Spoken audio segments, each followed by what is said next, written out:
warahmatullahi wabarakatuh. Assalamualaikum warahmatullahi wabarakatuh. Perkenalkan, nama saya Fikri, guru ngaji. Fikri atau Fitri? Fikri. Oh, okay. Iya, saya guru ngaji di Tegerong Entertainment. Oke. Ustadz, kaitannya dengan perkataan Imam Malik yang mengatakan ta'allamal adaba qabla an tata'allamal ilma. Beliau belajar adab 16 tahun, belajar ilmu 4 tahun. Yeah.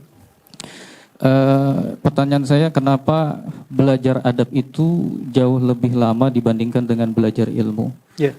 Kemudian adakah kitab khusus yang membahas kaitannya dengan adab? Misal kita belajar wudu, kemudian ada kitab yang membahas tentang adab dalam berwudu. Atau kita belajar tentang fikih sholat, kemudian ada kitab yang membahas adab dalam sholat. Itu saja pertanyaan Ustaz. Baik. Yang pertama, Quran surah kedua di akhir ayat 282. Sebelah kiri paling bawah di pojok tuh ya. Allah sampaikan wattaqullaha wa yu'allimukumullah. Tingkatkan takwamu kepada Allah, maka dengan peningkatan takwa itu Allah akan mempercepat penambahan pengetahuan dan pemahaman kepadamu. Jadi takwa didahulukan sebelum ilmu. Apa di antara turunan takwa itu? Ternyata turunan takwa itu diantaranya adab. Takwa disebutkan dan derivasinya di Quran sebanyak 240 kali. Pemiliknya disebut taqi, jamaahnya disebut muttaqin. Siapa di antara ciri muttaqin itu?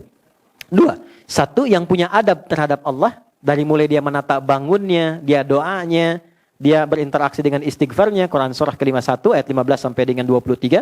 Ya? Dan orang yang punya adab dengan sesama. Quran surah ketiga ayat 133 sampai 134. Alladzina yunfiquna fis sarai wad dharra wal kadhimina al ghaidha wal 'afina 'anil nas wallahu yuhibbul muhsinin. Adab.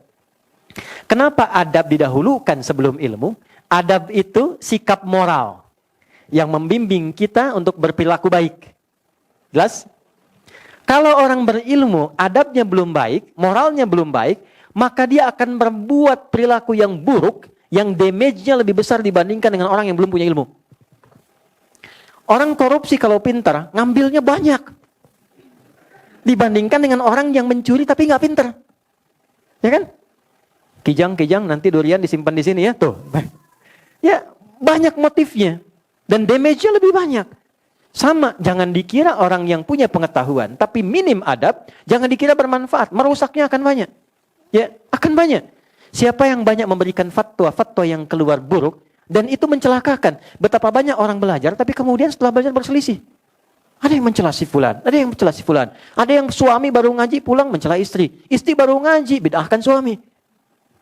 Dan yang paling menarik adalah, ketika kita belajar kan untuk menyatukan. Yang kurang kita tutupi, yang lebih kita turunkan untuk disamakan. Tapi bisa terjadi demikian, apa yang salah? Adab.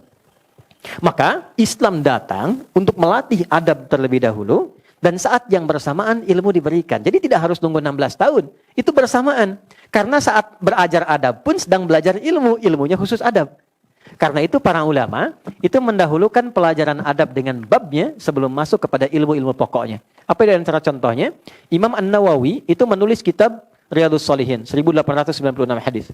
Sebelumnya Al-Arba'in 42 hadis. Lalu Syarah Sahih Muslim 9 jilid Sahih Muslim. Tapi kitab yang pertama ditulis apa?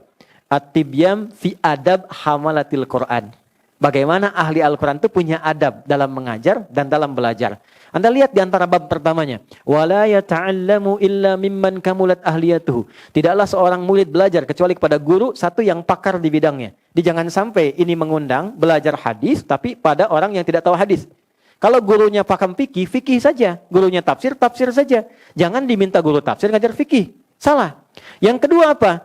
Wa kamulat akhlaquhu. Akhlaknya baik. Jangan sampai memang pintar. Tapi maaf, membencinya banyak. Kasar kata-katanya. Sehingga muridnya keluar pintar nas, tapi pintar juga kekasarannya. Pintar juga mencela orangnya. Itu kata Imam Nawawi nggak berkah ilmunya. Maka adab penting. Datanglah dari guru lokal namanya Syekh Muhammad Hashim bin Ash'ari. Menulis 19 kitab. Di antara 19 itu kitab pertamanya Adabul Alim wal Muta'allim. Maka diajarkan di situ dasar-dasar adab. Kemudian masuklah kepada apa yang Anda tadi sampaikan. Saya ada koleksi lebih hampir 40 di kitab tentang sholat. Nah, di antara kitab-kitab itu ada beberapa yang bagus yang menjelaskan tentang hikmah, makna dan adabnya. Satu namanya Nadharat fi Ma'anis Shalah. Yang kedua namanya Asrarus Shalah. Nanti lain waktu kalau tiba lagi, misalnya nanti kita tunjukkan sesuai dengan apa yang teman-teman harapkan. Jelas ya? Allahu a'lam bishawab.